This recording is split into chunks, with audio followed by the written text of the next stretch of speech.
Welcome back to another episode of Decision Reactions, where I watch a decision and I offer a rating of how quality of a decision it is using our 5.5 principle focus framework: framing, options, cognitive biases, uncertainty, and selection. And this one is all about tattoos. And it was inspired by a few social media posts that I saw about James Clear's wonderful framing device, that some decisions are like hats, some are like haircuts, some are like tattoos.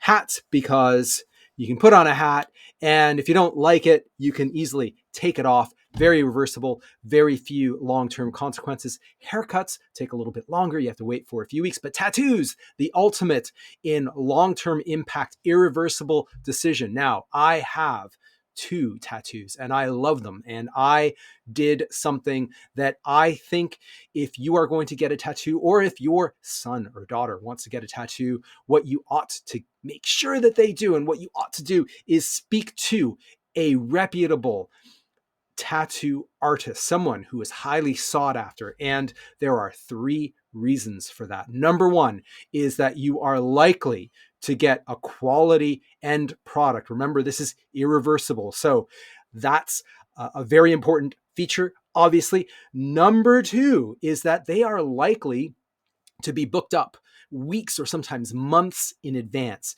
And as a result, that will give you some time to think about whether or not you really want to go through with this. And for something like a tattoo, that is incredibly important. But number 3 is because a great tattoo artist is going to know a thing or two about quality decision making. And so with that, I want to dive in and talk about tattoos that tattoo artists refuse to do. So let's have a watch.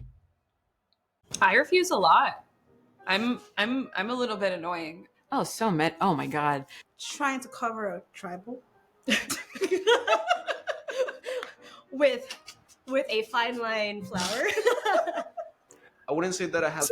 I guess tribal tattoos were fashionable 10, 15 years ago. So yeah, preferences change, man. Refused the tattoo, but maybe people who are drunk. That's the only time that we kind of like do that. Oh, you can't get tattooed, you're too drunk. That's it. People come in saying, for example, I want to get a chicken wing on my butt. You know that you're gonna regret that tomorrow when you're sober.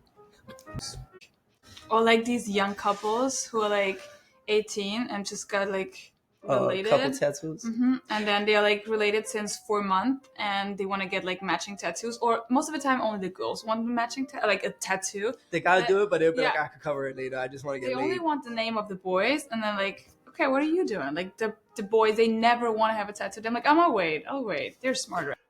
That's hyperbolic discounting for those of you keeping score of cognitive biases here. Me personally, I don't like doing face tattoos on young, like people who are just starting to get tattoos. Just, I don't want to say they messing up their life or career, but I want them to think more into it. Like if you're gonna, me personally, I don't even have face tat. Well, I got some like something on my sideburns. Well, but I'm in the industry, so it's like, and I'm not planning to go nowhere. I'm not planning to be a lawyer and anything like that. But I feel like at this modern day age, a lot of people at 18 are getting like face tats everywhere. And it's like, they don't think like, yeah, now you live with your mom and it's cool, you got face tat. But in 30 years, when you got to pay your own damn bills and stuff like that, like, if you're not rapping or you're not tattooing, like, what are you really going to do? Work at McDonald's for the face tat or something like that?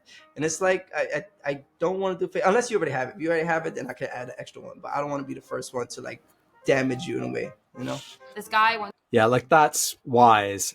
Your child, if your child or your teenage son or daughter wants a face tattoo, yeah, you want to hope that he has this guy as his artist, because man, that your options, your career options are going to become really, really limited really quickly, even in this day and age. And, that career as a drummer in a band may not work out.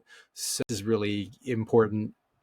Make sure your son or daughter has a chat with a good tattoo artist when they want to get a face tattoo. French, and people like having like French quotes or French words on themselves. And I had that girl that came one day and she wanted me to tattoo her rib, Mon cœur est belle, which is completely wrong in French because it's Mon cœur est beau. So I'm like, you can't write that on you. It means nothing. So it means my heart is beautiful, which already I felt, okay, well, it's a strange thing to want to tattoo on yourself, but why not? But you cannot write it this way. And she was like, but that's how I want it. I'm like, but I'm French. I'm not going to tattoo something that's wrong on you and people are going to make fun of you. And she was like, well, I love the way it sounds. And like, but this is ridiculous. I won't do it. I'm sorry, I won't do it. And she insisted so much. I'm like, well, we can just change it. Maybe my soul is beautiful. So if you like the specific word belle, I can play around it. And it took like an hour and a half to convince her that mon âme est belle. So my soul is beautiful was better than my heart is beautiful. And Let's like trust the French girl when we're like Yep. writing French on us and we don't Yep. speak French. yeah. Yep. Or trust the Chinese speaker or writer when thinking about getting a Chinese language, Chinese character tattoo, and so on and so forth. All right, so how did those tattoo artists do? Well, overwhelmingly, they did fantastic. And let's walk through that. Number one, framing. Well, if you're going to be doing a tattoo, you have to know why you're doing that. So I'm going to take that away from these tattoo artists and rate the rest of this out of 4. Options, they did fabulously well. You had the French tattoo artist talking about a different option, mon âme est belle, as opposed to mon cœur est belle, which is grammatically incorrect and nonsensical. Great example of finding another way to achieve the same objective. Cognitive biases. Did you count the cognitive biases? I got hyperbolic discounting, projection bias. There's probably tons more. Also, the guy who refuses to tattoo anyone who's drunk.